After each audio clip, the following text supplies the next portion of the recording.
What is a woman? What is a woman? What is a woman? What is a woman? What is a woman? What is a woman? What is a woman? What is a woman?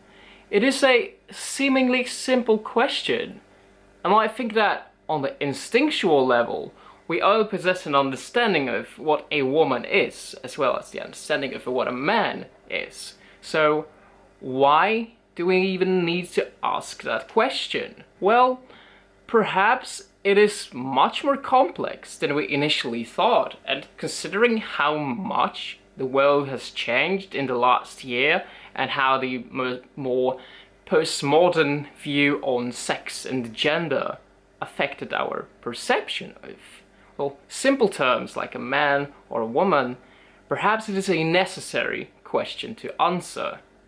It requires that we define rather basic terms, and it is no different from what was happening in ancient Greece. In one of Plato's early Socratic dialogues, Socrates asks Euthyphro, "What is piety?" And to that, Euthyphro offers a rather unsatisfying answer.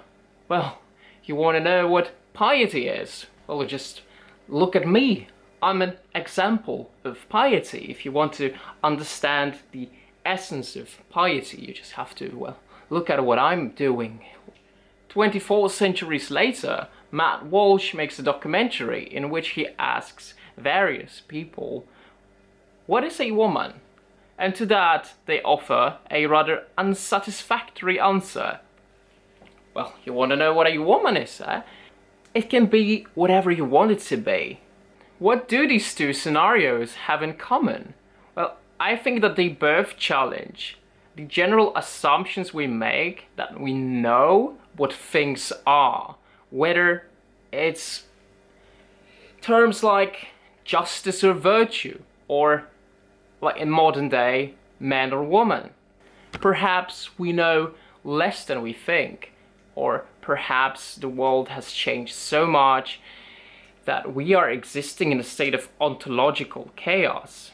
Now, ontology in metaphysics means the nature of being.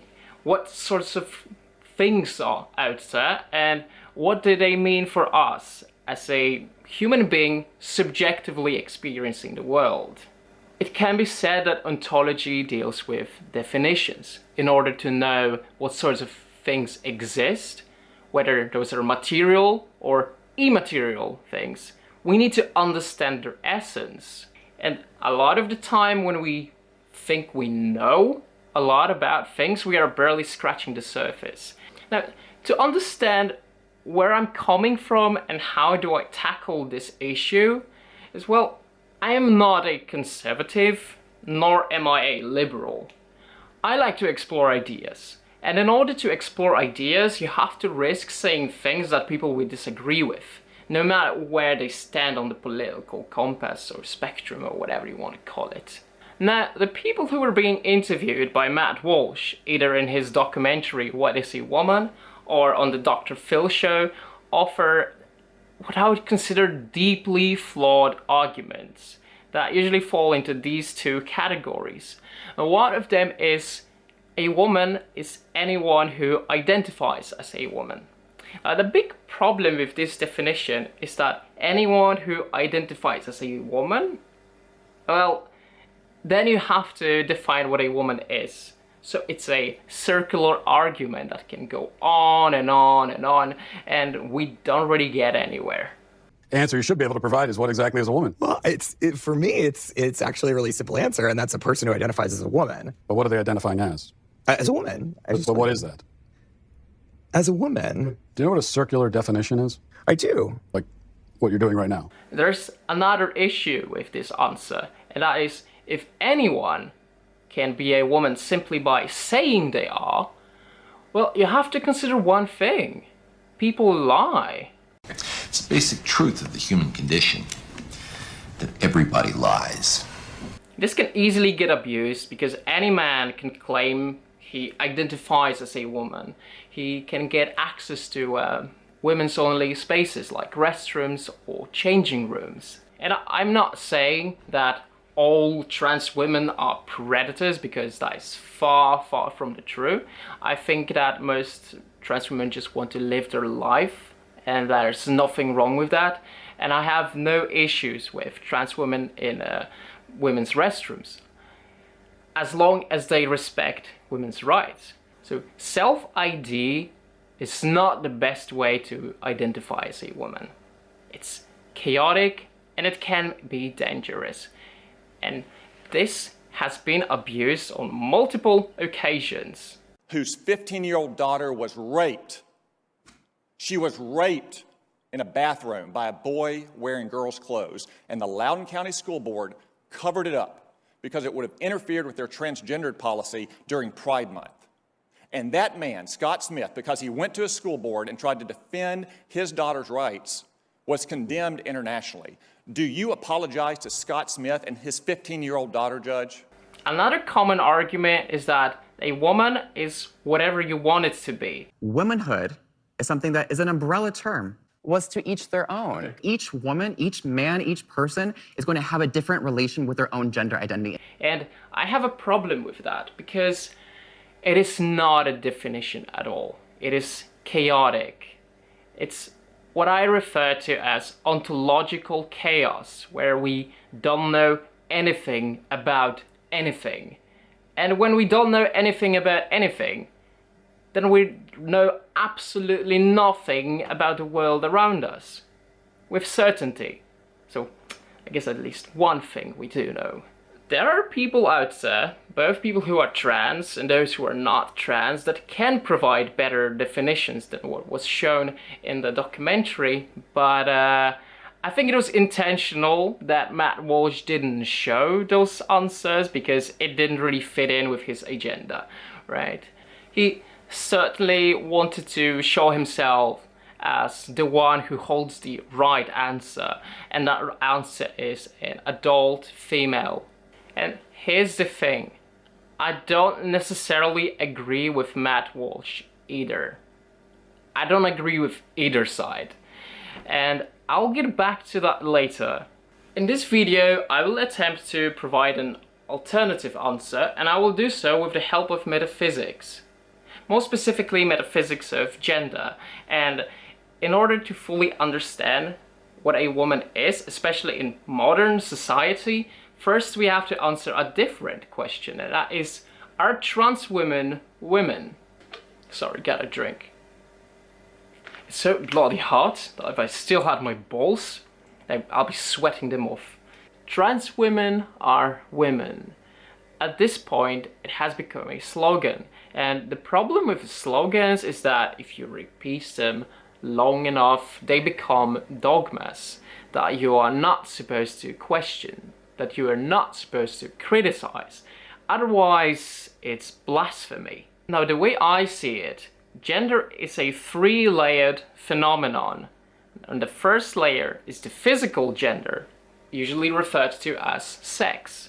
The second one is the social gender.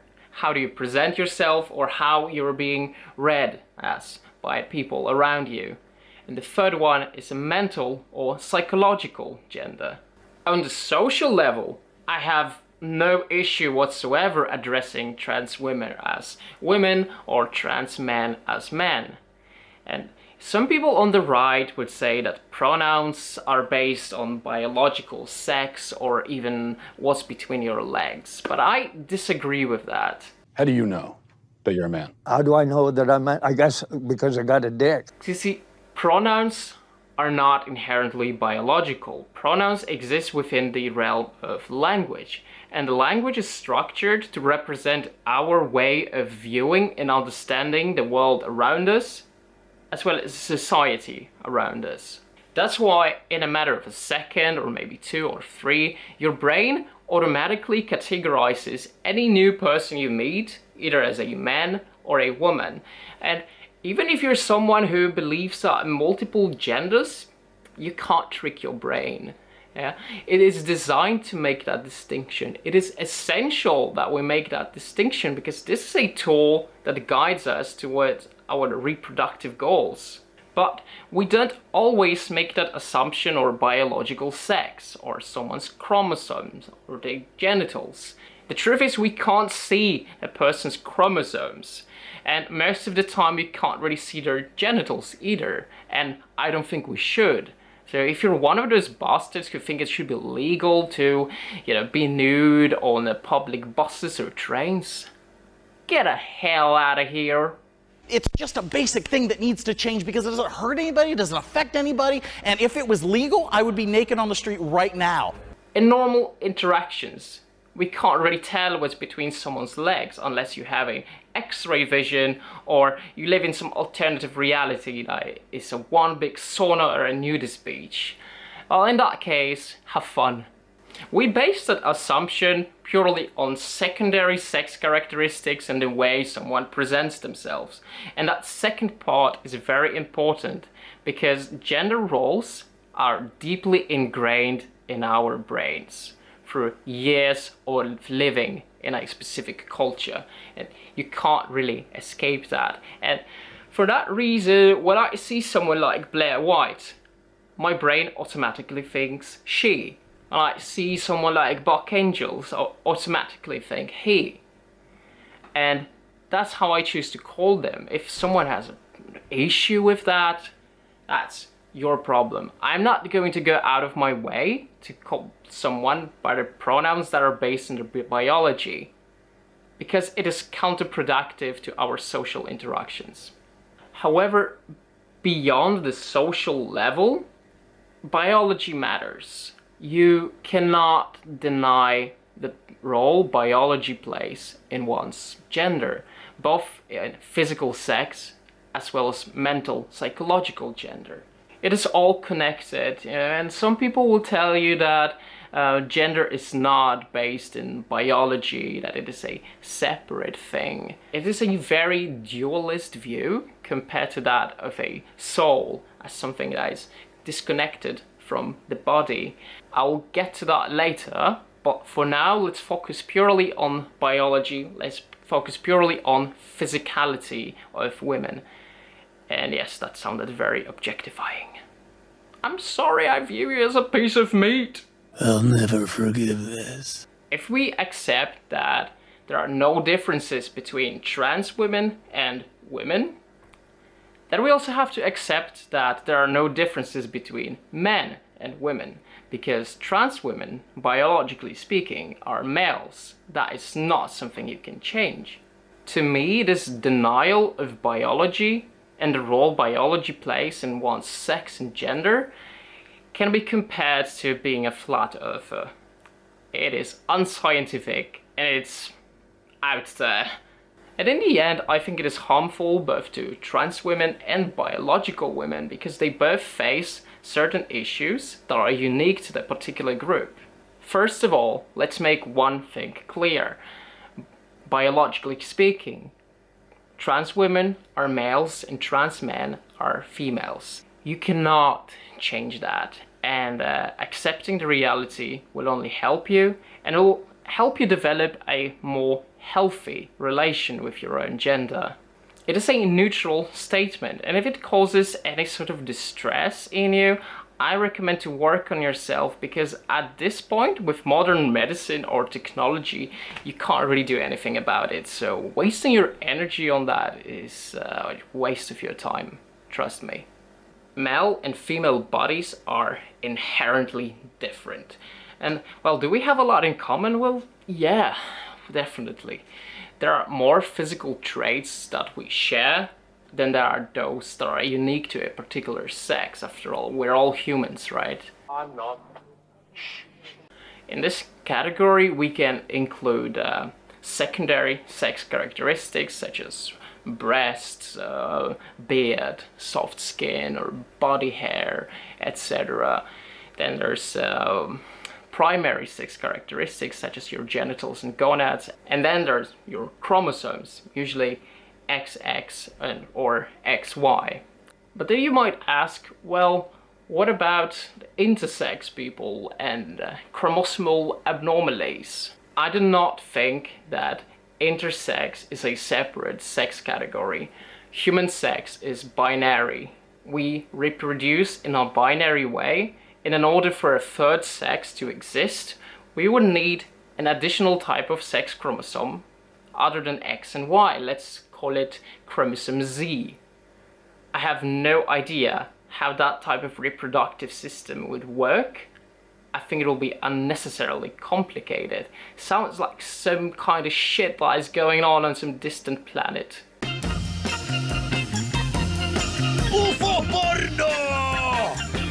Nor can we reproduce with ourselves, with our own bodies. Hermaphroditism is not natural in humans, and intersex people are not hermaphrodites. It is a very incorrect term. As far as sex is concerned, intersex people are males and females, but with certain abnormalities. Just because a certain abnormality exists doesn't mean that you are not the thing you are. For example, humans have 46 chromosomes, or to be more correct, 23 pairs of chromosomes. Now, some people have more than 46 chromosomes. People with Down syndrome are still humans despite having more chromosomes than what is typical for a human. It can be said that humans have 10 fingers. Now, some people are born with extra fingers and some people lose their fingers, but we do not define a human as someone with multiple fingers or less fingers. We define it by the default. And that default is necessary in order to avoid this ontological chaos. Ultimately, intersex people either have the ability or potential to produce semen, or ability or potential to produce eggs, are still either male or female despite these abnormalities. On a biological level, defining a man or a woman seems pretty simple, right? XX chromosomes, XY chromosomes, penis, vagina, boom, done. Well, how that's do you define a someone with female reproductive organs. Okay. Someone who's, here's the thing, when you're female, it goes right down to your bones, your DNA. Well, what's a man to you? You define a man for me. You have chromosomes that are X and Y. That's what a man is. Well, there is a little obstacle there. Because you see, if we define a male as someone with XY chromosomes and a penis, we have to take into consideration that there are males who do not have a penis. Males who lost it either in a tragic accident or were born without one because of a medical condition such as intersex. Then there are males who have chromosomal abnormalities, but they are still males. And for that reason, there are people who don't fall into the two categories, such as XX vagina or XY penis. And like I said before, I do think that there are only two sexes, males and females, purely based on what reproductive cells they are producing. And you see, I do not think they fall into a third category because, like I said, humans have only two sexes. Human sex is binary. So who are they then? Okay, so I was editing the video when I noticed that I forgot to include a very important part. And without this part, it may seem like I contradict myself when I say that defaults are very important for definitions, yet at the same time I say that we can't define a woman by, a man as someone with XY chromosomes and a penis. For that reason, I think we need to distinguish between two types of statement. Non-exclusionary statements and exclusionary statements. Non-inclusionary statements include humans have 10 fingers, or women have XX chromosomes. Those statements are correct and they operate by default because they are non-exclusionary. Nothing in this statement suggests that you are not a human if you do not have 10 fingers. And nothing in this statement suggests that you are not a woman if you don't have XX chromosomes. Those statements operate by defaults. Now, when it comes to exclusionary statements, we can no longer operate by defaults. For example, if I say a human is someone with 10 fingers, or a woman is someone with XX chromosomes, that excludes everyone who does not fall into this category. For example, let's say I have 8 fingers. Well, the definition of a human is someone with 10 fingers. Then by that definition, I am not a human. When it comes to such exclusionary statements and definitions, we cannot define them by the defaults. We need to dig a little deeper into the essence of womanhood. Now it becomes very clear to me that defining one's gender through those biological traits is deeply flawed. Almost just as flawed as saying it is anyone who identifies as a woman. And for that reason, we have to move away from primary sex characteristics and chromosomes in order to define a man or a woman. So let's focus on secondary sex characteristics. But that's where things get a little tricky, because secondary sex characteristics are not necessarily unique to a particular sex. Some men grow breasts. This is called gynecomastia. Some women grow facial hair. Some women are quite muscular. And some men are curvy. And what complicates this matter even more is the use of synthetic hormones, which are here to stay. Thanks to hormonal treatment, males are now capable of developing secondary female characteristics.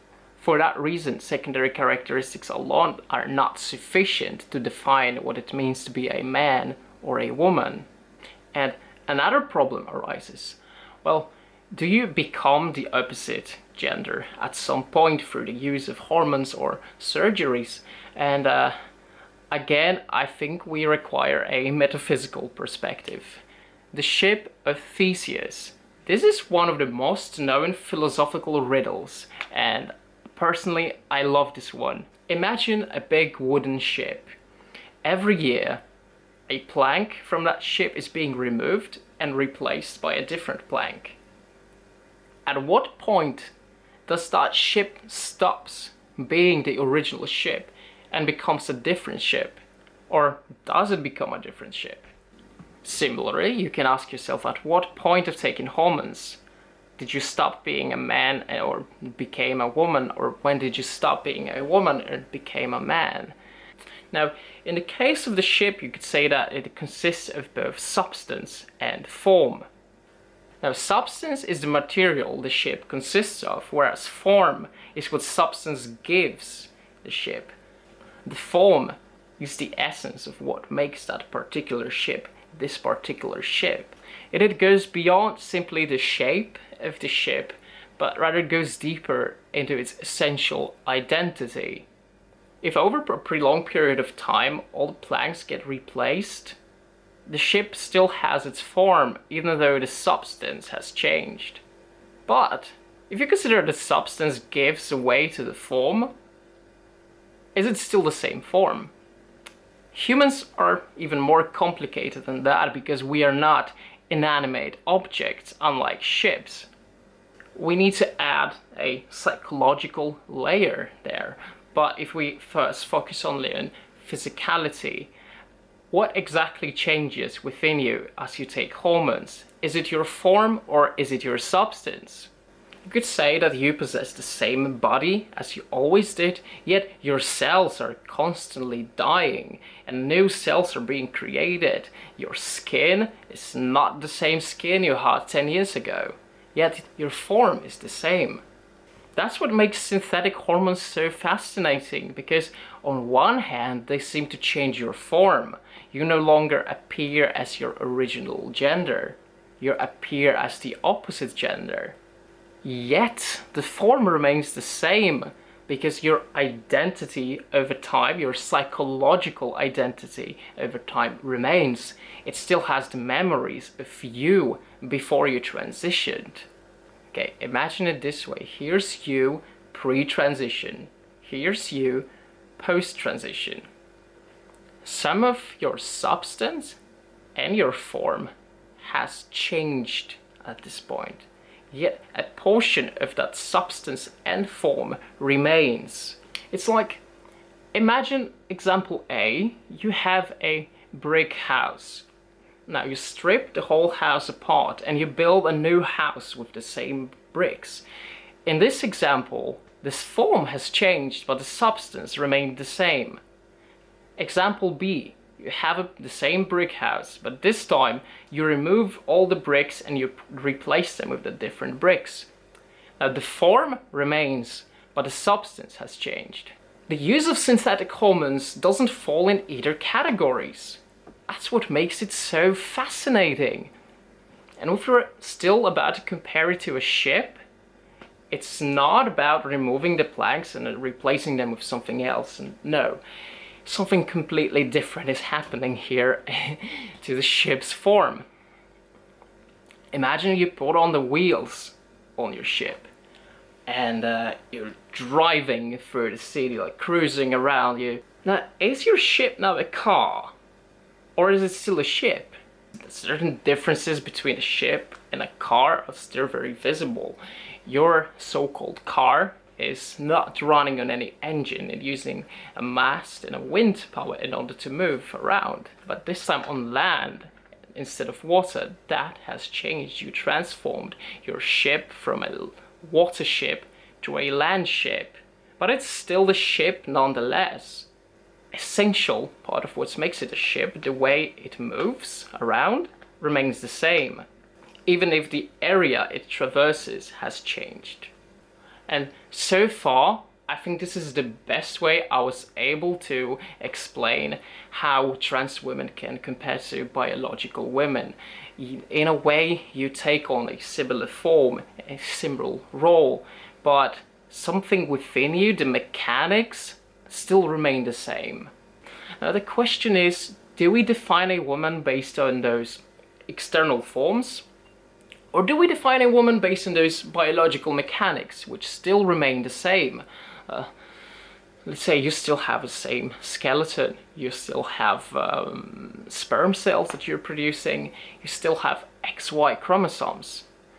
And I think with that we are getting one step closer to defining what a woman actually is. And for that we need to move away from physicality. And this is the reason why I disagree with Matt Walsh.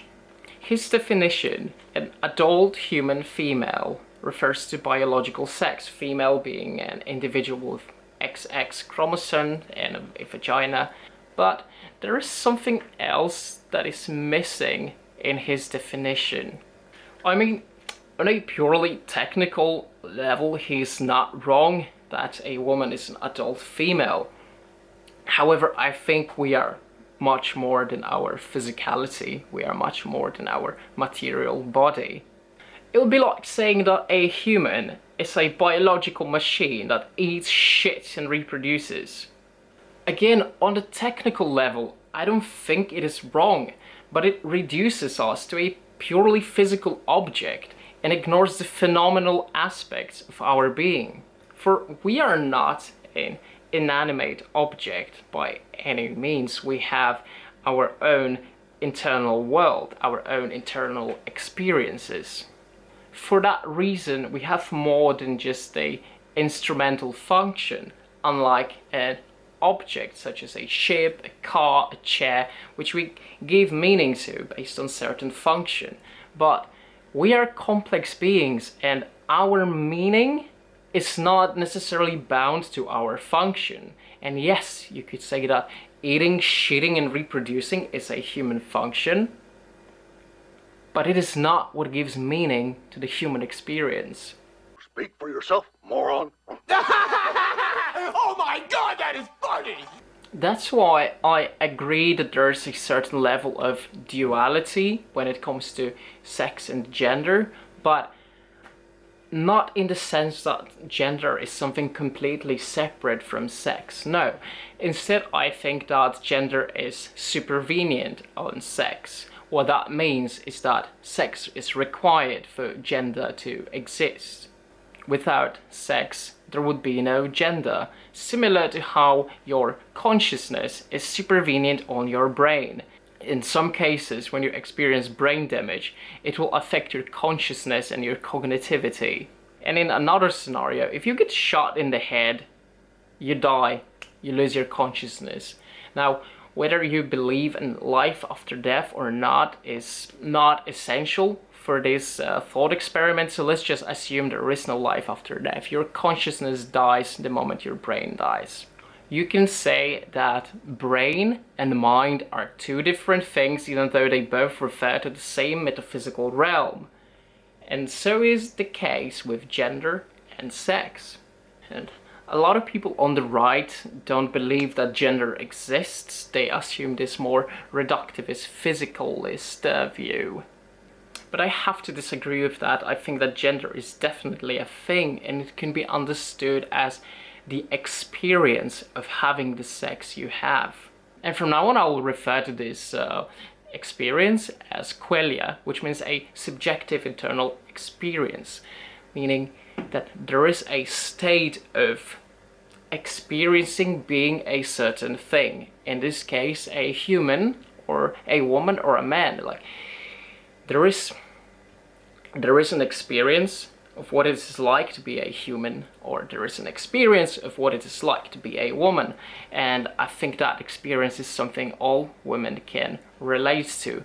There is something unique in your experience that you do not share with males of the same species and not with females of other species. Again, this all refers back to the duality between physicality and phenomenality. Physicality referring to your physical body, your brain, whereas phenomenality refers to your phenomenal experiences that are taking place in your head, which are not physical but phenomenal by the nature, but still bound to the physical reality. What separates them is simply the different properties they possess. Physicality is more observable than phenomenality. Phenomenality is more subjective than physicality. In philosophy of mind, this is being referred to as property dualism. If you wish to learn more about property dualism, I recommend reading David Chalmers. He is one of my favorite contemporary philosophers.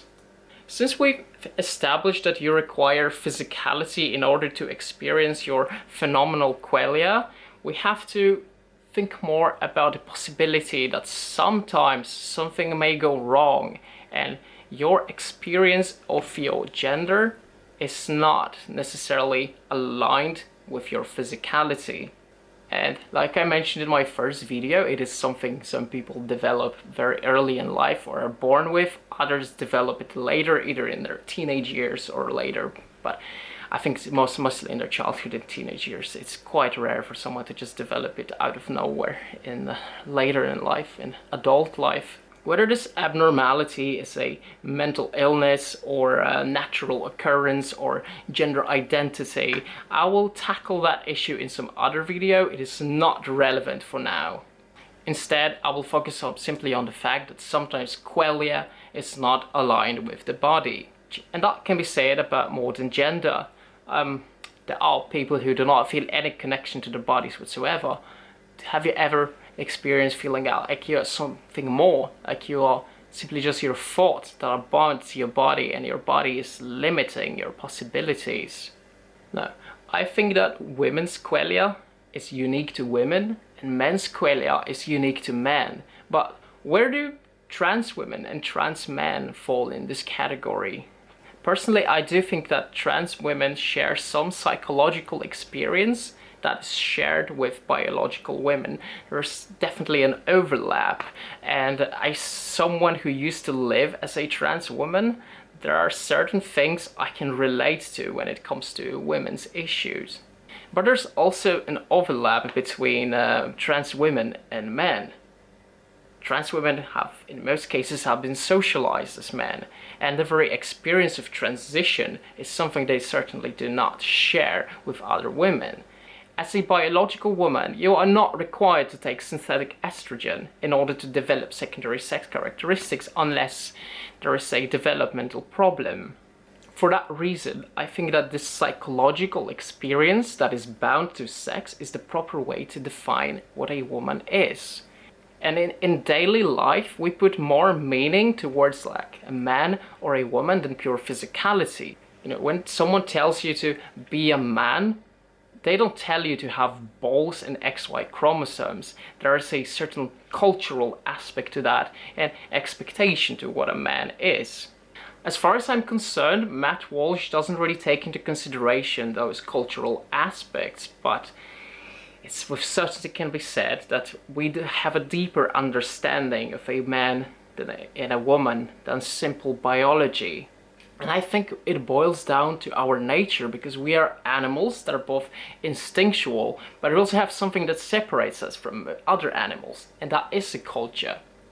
For that reason, we cannot define gender purely on the biological aspects without taking culture into consideration.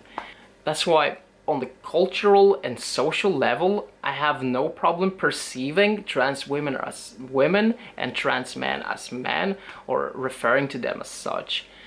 But when it comes to the deeper definition of what a woman is, I don't think we should be looking at the social and cultural aspects of how someone presents and how someone behaves, because I think this can easily lead to stereotypes. You know, like women dress like this, men dress like this, women behave like this, men behave like this, women think like this, men think like this, women feel like this, men feel like this. And if we adapt this sort of definition of a man or a woman, we are going back to rigid gender roles that have existed in history, and I think we should move away from that. On the other hand, if we adopt the purely physical, biological definition, we are reducing our inner experience to something inanimate. For that reason, I think it's the inner psychological experience that a woman has that is based on her physical sex that makes her a woman. And while there is an overlap between trans women and women, I think instead we should just say that women are women and trans women are trans women. And there is nothing wrong with that. There is nothing wrong with being a trans woman. But you can't fully become a woman. There will always be differences. But then again, we need to ask ourselves, if trans women are being born with a psychological profile, which is that of a woman, whereas her body is male, well, does that not mean she has a similar or the same psychological experience? And the difference is, well, they are not based in the same biological reality of their bodies. And there are different cultural aspects that make that experience different, even if their psychological profile is the same. And then we need to distinguish between those who actually have a psychological profile of a woman and those who identify as a woman, but what they have is their own inner understanding of what a woman is, rather than the actual woman's experience. A philosopher, Thomas Nagel, wrote a very interesting book called What Is It Like to Be a Bat? What this book tackles is often being referred to as the hard problem of consciousness, meaning how do we explain the consciousness and the aspect of consciousness if we only limit ourselves to physicality and ignore the phenomenal. For that reason, Thomas Nagel compares our human experience with the experience of a bat, which are significantly different, right? You're garbage! Who kills for money? Don't talk to me like that. Now, imagine a bat is much more than an inanimate object or a biological mechanism. It has its inner experience, the qualia of what it is like to be a bat. It is a certain feeling, certain experience of what is it like to be that particular thing. And I think the same can be applied to women. Are you seriously comparing women to bats, you dirty misogynist? There is a certain experience of what it is like to be a woman, but this creates a paradox that goes something like this. There is an experience of what it feels like to be a particular thing. Women possess an experience of what it's like to be a woman. In order to possess an experience of being a woman, you have to be a woman. Trans women are inherently different from biological women. Trans women don't possess the same qualia. Therefore, trans women can't have the experience of being a woman. I think it's super important to underline this difference in experience, even if some of that is shared. And that makes me think that it is more common than we would like to believe, that certain trans women, they live more up to an idea of a woman is like, rather than living up to an actual woman's experience, because they cannot relate to that. well, I can't really know what it feels like to be a dog unless I am a dog. Therefore, my personal experience of being a dog is not based on a dog's actual internal experience, but rather on my external idea of what it is like to be a dog. Therefore, I still stand by my conclusion that a woman should be defined by her inner experience first and foremost. And in a similar way, trans women should be defined by their own inner experience as well. I think that by acknowledging that, we can move to a place where biological women and transgender women can respect those differences. And I think it's super important to respect those differences, because you have trans women who are threatening women if they do not let them into their restrooms. I dare you to try and stop me from going into a women's bathroom. It will be the last mistake you ever make. I dare you to try and stop a transgender woman in my presence from using the bathroom. It will be the last mistake you ever make. This is a call to action and a call to arms to everybody within the United States. You need to arm up. Plain and simple. Go out, buy a gun. Learn how to use it efficiently, through and through. Because the time to act is now. And that is super counterproductive, right? Because you don't want women to think that you are a threat to them. And how do you prove you're not a threat? By threatening them. Come on. Come on. I don't even know what to say to you. Like, this is the reason trans people get a bad reputation. I think we should work towards good reputation and good relationships between biological women and transgender women. And in this way, trans men and men, as well as trans women and women, can coexist in safe spaces with respect for each other and those differences we possess. Because I strongly believe that ignoring those differences does harm, both for biological women as well as trans women. For example, a trans woman that has gone through male puberty will possess more muscle strength as well as skeletal strength compared to a biological woman. This gives them an unfair advantage in sports. And I don't really buy into this argument that when you're on hormones, your muscle mass disappears completely. Yes, it does, but it actually is a tiny difference. I believe it's somewhere around 12% or something like that. In many cases, that is still a huge advantage. Does that mean we should exclude trans women from women's sport? And my answer here is neither yes nor no. I think it depends on the particular individual. We need to take into considerations when did they transition. And as well as I'm skeptical towards giving puberty blockers and hormones to minors, because it can be either a life-saving choice or it can be a life-ruining choice, right? It's a risk I don't think we should be playing with. But let's assume, for the sake of the argument, sorry, I had to, that there's a trans woman who has not gone through male puberty, and perhaps she has a similar muscle mass and body strength compared to that which is typical for females. Should she be excluded just because of the way she was born? I don't think so. Then on the other hand, you have someone who has been pumping iron for years as a male and suddenly transitions and loses maybe like 12 to 15% of his body mass thanks to estrogen. That person still has an advantage and shouldn't be playing with women. As in sports, not in, you know what I mean. And on the other hand, it's also harmful towards trans women because it ignores their unique problems. Now let's say in medicine, right? Sometimes you require a specific treatment that is correct for your biological sex. So your maleness is still important there. And ignoring that can lead to serious injury or death. For example, pulmonary capacity is different for men and women. the calorie intake is different. Actually, this one is very unclear whether your calorie intake changes after you've been on estrogen or testosterone. There are multiple theories that sort of contradict each other, so we don't really know.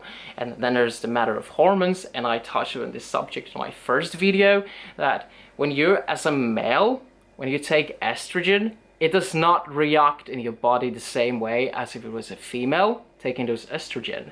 And research has shown that at a certain age, when you, as a person with a male body, possess a higher level of estrogen in your blood, that leads to an increased risk for dementia.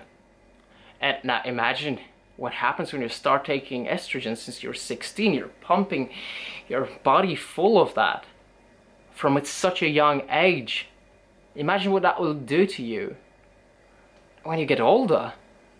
Another thing is that by saying that trans women are women and totally ignoring this experience realm, we are reducing the problem of gender dysphoria to nothingness, because that is not something biological women who do not struggle with gender dysphoria can relate to.